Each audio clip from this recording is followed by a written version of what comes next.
मैं वहां बैठी थी, कही दीदी आपसे कल गुरु दीक्षा लेना। उनकी धर्मपत्नी भी कल आई थी, कहा कुछ भी हो हमें तो आपको गुरु बनाना और गुरु दीक्षा लेना। तो अगर आप में से भी और किसी का मन हो कि हम गुरु दीक्षा ले लें और अपने जीवन को शुरू कर दें, हम अपना जन्म कर दें। अब इतनी उम्र हो गई, कोई बात नहीं, जब से जानी तब से सुबह को भूलो, सारे शाम के घरे आ जाए तो भूला नहीं कहा जाता।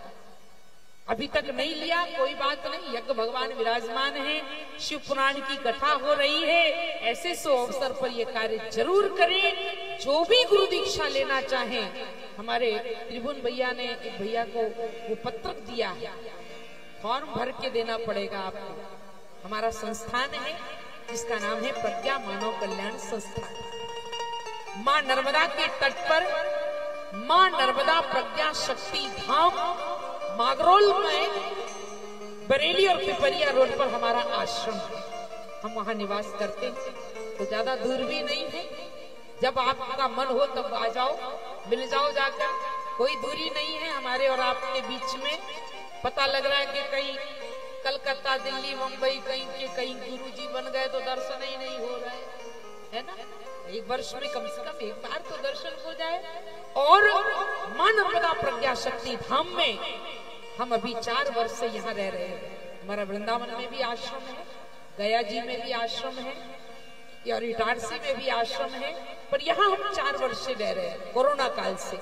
और यहाँ हम नर्मदा परिक्रमा वासियों की सेवा करते हैं। जो भी परिक्रमा वासी हमारे यहाँ से निकलते हैं, हमारे तोरण बाबा बैठे हैं, ये बहुत सुंदर सेवा करते हैं। तो उनके लिए चाय, नाश्ता, भोजन, भंडारा, जो भी उनकी आवश्यकता हो वो हम सारा कार्य करते हैं। हम वर्ष में बहुत सारे कार्य करने का प्रयास करते हैं, अच्छे शुभ कार्य, सामाजिक कार्य। अगर उन कार्यों में आप अपनी सहभागिता निभाना चाहते हैं तो आप हमारे प्रज्ञा साधक परिवार के सदस्य बन सकते हैं।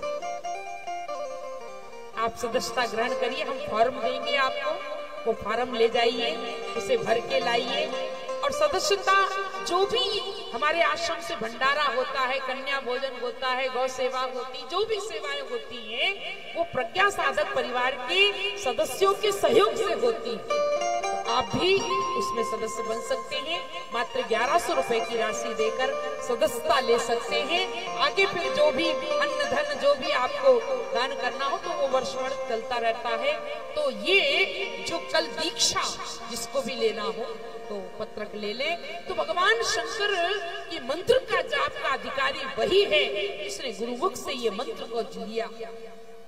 भस्मासुर इस मंत्र का जाप करने लगा और जाकर बृकासुर ने कहा 1 वर्ष हो गए, जाकर वृंदाचल में पर्वत पर पीपल के वृक्ष के नीचे जो 1 वर्ष की साधना उसने ओम नमः शिवाय मंत्र का जाप कर किया। और इतना जाप किया कि भगवान शंकर प्रसन्न हो गए। बोलो शंकर भगवान की। तो उसने भगवान युग कुंड बनाया और यज्ञ कुंड बना करके अपने शरीर को काट करके वो यज्ञ कुंड में आहुति डालने लगा। इतनी घोर तपस्या करी थी उसने, ऐसे नहीं भगवान मिले उसे। शरीर को काटता और उसकी आहुति भगवान शंकर के लिए डालता। उसी प्रकार से 1 वर्ष तक उसने ये साधना की। भगवान शंकर प्रसिद्ध और जैसे ही पूरे शरीर को काट दिया केवल उसका शीश बाकी रह गया। और जैसे ही शीश को यज्ञ कुंड में आहुति देने को तैयार हुआ वैसे ही भगवान त्रिशूल डमरूधारी भस्मंगारी भगवान शंकर प्रकट हो गए। मांगो मांगो मांगो, बोलो शंकर भगवान की। मांगो तुम्हें क्या चाहिए, मैं तुमसे बहुत प्रसन्न हूँ। 3 लोक में मेरी साधना करने वालों ने संपदा तो बहुत दी पर आज तक किसी ने अपना शरीर नहीं दिया। मैं तुमसे प्रसन्न हूं, मांगो क्या चाहिए। बृकासुर ने कहा मुझे कुछ नहीं चाहिए, मुझे एक वरदान दे दो कि जिसके सर पर हाथ रखो वो जल करके भस्म। और शिव जी तो ठहरे भोले बाबा। भगवान शंकर ने वरदान दे दिया, और जब दे दिया तो भस्मासुर बोला प्रैक्टिकल आप ही पे करूंगा, आपका वरदान सही है कि गलत है। और जैसे ही शिव जी पर हाथ रख करके वरदान देने को तैयार हुआ, भगवान शंकर को भस्म करने को लिए, वरदान को आजमाने के लिए हाथ बढ़ाया, तो ऐसे ही भगवान शंकर भागे। आगे आगे शिव जी है, पीछे पीछे भस्मासुर। और जब देखा कि पार्वती, ओहो इतनी सुंदर पत्नी, अगर ये मुझे मिल जाए तो मेरे समान कौन भाग्यशाली हो। दोनों इच्छाएं लेकर, मुझे तो पत्नी भी चाहिए, और शिव भगवान शंकर को अगर जीवित रहेंगे तो ये पत्नी कभी जीते जी मुझे नहीं देने देंगे। देने दोगे? कोई व्यक्ति जीते जी अपनी पत्नी किसी को अर्पण कर सकता?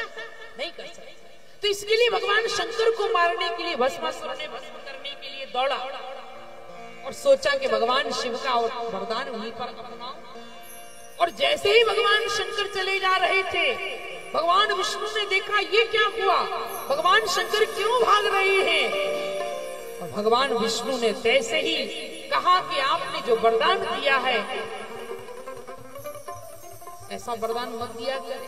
भगवान विष्णु ने कहा, अरे कहाँ जा रहे हो भस्मासुर?